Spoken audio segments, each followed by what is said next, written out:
This video is sponsored by Skillshare.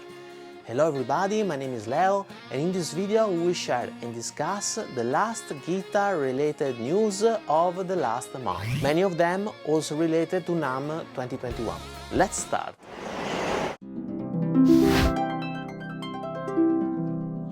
First of all, we have great news related to amp modeling pedalboards. As you may know, Zoom firstly announced the G6 only for the Japanese market, and the official information we had were only in Japanese. Now the Zoom website has been updated, we have some dedicated web pages for the G6 also in English, and we have an official time frame when the G6 is going to be available, that is spring of 2021. Pretty vague, but better than nothing. Another big news is that we have a new amp modeling pedalboard from line 6, which is called HX Stomp XL. It is basically something like an hybrid between the PodGo and the HX Stomp.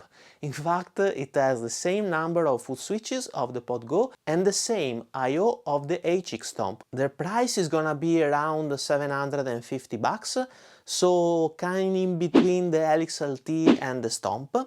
It should have the same processing power of the HX Stomp, so only one DSP instead of the two available in the LXLT. And therefore I assume we are gonna have the same limitations of the HX Stomp in terms of signal and effect chain. It's 12.5 inches wide versus the HX Stomp that is 7 inches wide. And the depth and height are identical to the one of the HX Stomp. In comparison with the HX Stomp, it adds hands-free pedal edit mode so that you can tweak presets with your feet, 128 presets versus 126, 4 snapshots per preset versus 3, and you can access the 6-switch looper without needing a MIDI controller. Other than that, it is simply an HX Stomp with 5 extra foot switches. So here I would say that we have another iteration of the Line 6 modeling pedalboards without any specific innovation in terms of sound. Also because, as far as I know, as I was saying previously, Line 6 is putting inside this unit the same DSP type of the Helix, which are pretty old now and which price should have decreased over the years. So they could have used more modern DSP chips, providing us with a more powerful unit, or they could have made a cheaper unit. Well, neither of the two, and this is a kind of a bummer in my opinion. Another cool news is that Kemper has released a new operating system, the 8.05. The new Profiler operating system version 8 already added new overdrives to the Profiler's arsenal, and now, with the availability of OS version 8.0.5, they have been sort of officially approved. The Kemper drives are inspired by the industry standard pedals like Ibanez Tube Screamer, Clone Centaur, Boss OD1 and SD1, Analog Man King of Tone, and Marshall Brucebreaker MK1. So this is an update that is for sure worth to check out, and let me know if you want me to do a video about Kemper drives in the comment section below. As you know, I did a video about everything we know so far about the upcoming Neural DSP Quad Cortex. After that video, the user manual of the Quad Cortex was released, that you can find in the Quad Cortex website. I will put a link in the description below. So far, the info that I found in the manual that we didn't already talk about in my previous video is that the audio interface is gonna be a USB 2 24-bit 48 kHz fixed with 8 inputs and 8 outputs. Outputs 1 and 2 are gonna be dedicated to the DI signal for reamping purposes, 3 and 4 are the full processed signal, and 5, 6, 7 and 8 are customizable. So we should be able to record at the same time the DI guitar signal, the amp and cab signal, and then the effect signal in different tracks, so that we are free in post to reamp our guitar or to choose different effects in our digital hour workstation, or to define the amount of quad Cortex effects while mixing in our digital audio workstation, which is a pretty cool feature. Last update about amp modeling pedalboards is that I've received my NUX MG30 and I have already recorded 2 demo songs that I cannot wait to share with you. So far I cannot upload videos on YouTube, but only short videos on Instagram and Facebook, so check out my Instagram account and Facebook page for more information. The unit will be officially launched at the end of February, beginning of March, when I will be also allowed to upload my demo review. And for sure we will also do some comparison videos, so subscribe and hit the bell not to miss them. Let's now talk about Fender.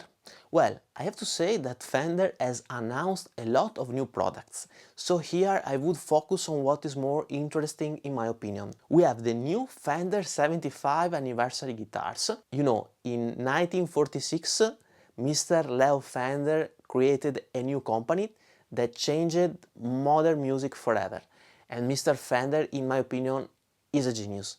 If you think at its creations, Stratocaster, Telecasters, these guitars were very innovative and are still among the best guitars ever made. Well, Fender has announced a set of special 75 anniversary editions of its most iconic guitars. These new models come in either two-color bourbon burst over an ash body or diamond anniversary finish. They feature gold hardware and pearl button locking tuners. Fender is also offering 2 different price ranges that are the US Corona model and the more affordable Mexican model. I'm selecting these guitars instead of others announced by Fender because typically Fender anniversary guitars are pretty good. I have a 2004 anniversary edition Fender Stratocaster that is one of the best Strato I have ever played. And I think that Fender really tried to make its best when they releases anniversary edition years. The most interesting model is the USA-made 75 anniversary bourbon burst Strat that has a deep C profile and rolled fingerboard edges and comes loaded with a set of Fender Custom Shop Fat 60 pickups. It's not cheap at around 2 grand, but it should play wonderfully. Then we have new guitars from PRS. The ones I would like to talk about are the PRS Silver Sky Lunar Ice and the Mark Lettieri Fiore. Basically here we have the attempt of PRS to gain market shares with Stratocaster oriented guitars. Something actually also Ibanez is doing. If you think about it, we are celebrating the 75th anniversary of Fender, and it is very interesting to consider how his legend is still alive, with guitar builders company that try to imitate his iconic guitars like Ibanez and PRS. I would say that good things never dies. As regards these models, they are signature guitars played by John Mayer and Mark Lettieri, that in fact were Stratocaster players. The PRS Silver Sky Lunar Ice is a limited edition. Only 1000 units will be produced. The Silver Sky lineup of guitars is inspired by John Mayer and Paul Reed-Smith's favorite elements of the 1963 and 64 Fender Stratocaster. And this 2021 run of PRS Silver Sky Lunar Ice models has some unique features, like the color, that is a unique polychromatic finish that provides with different shades of green, pink, blue, purple and more. This flip-flop finish reflects hue and light differently at different angles, giving the guitar a dynamic look that is very cool. As far as I know, the 1000 guitars have already been sold, and there are some on auction on River, which price is more than 5 grand. Pretty crazy prices. Then we have the Mark Lettieri signature model, which is called Fiore. It has a nitro over cellulose finish that comes in amaryllis, black iris and sugar moon finishes. It really seems to be pretty beautiful. You also get a 2-point steel tremolo with vintage style saddles rather than the standard PRS trem with 6 screws on a blade edge. The guitar comes with a Fiore H humbucker that should be able to handle high gain lead tones and 2 single coil designed to work with the humbuckers. The pickups are wired to a 5-way blade switch. The guitar uses a single volume and 2 push-pull tone controls for extra tonal variations. Before our last news about Ibanez guitars, let me spend 2 words about the sponsor of today's video. Skillshare is an online learning community where millions come together to take the next step in their creative journey, with thousands of classics for creative and curious people on topics including illustration, design, photography, video, freelancing and more. Class topics include graphic design, photography, music, film, video, marketing, etc. Skillshare has classes to fit our schedule and skill level. Members get unlimited access to thousands of classes with hands-on projects and feedback from a community of millions. And most classes are under 60 minutes with short lessons to fit any schedule. For instance, currently I'm taking the classes Short Films Tell Story with Stop Motion, which is done by PES, as I would like to improve my storytelling in my videos. It's a pretty interesting and fun class. Skillshare is created specifically for learning, therefore there are no ads, and they are always launching new premium classes so you can stay focused and follow whatever your creativity takes you. And by the way, it's less than $10 a month with an annual subscription. Now, the first 1,000 of my subscribers to click the link in the description will get a free trial of premium membership so you can explore your creativity and learn every day something new. Now let's come back to the topic of this video and talk about the new Ibanez guitars. The new Telecaster-oriented AZ series of guitars have been announced, which honestly really impressed me, both because they look just fantastic and also for their technical specifications. We have basically 2 models, one without the tremolo bridge and one with the tremolo bridge in 3 colors. The one without tremolo bridge is very similar to the Josh Smith model, and by the way, Josh Smith is an amazing guitarist, but I'm most interested in the models with the tremolo that comes in black, sunset burst, Prussian blue. The difference between these 3 models is not only the color, but also the body of the wood, which is alder for the black model, flame maple top, and alder body for the sunset burst, and quilted maple top and alder body for the Prussian blue. The other characteristics are similar among the 3 models, as we have a 6-position switching system, a Seymour Duncan Magic Touch mini pickup in the neck position that should offer clarity with extra body and articulation, with the output level configured to match the bridge pickup, and an Alnico 2 Pro Custom pickup in bridge position that should offer clarity and twang, with also delivering a nice mid-range bark.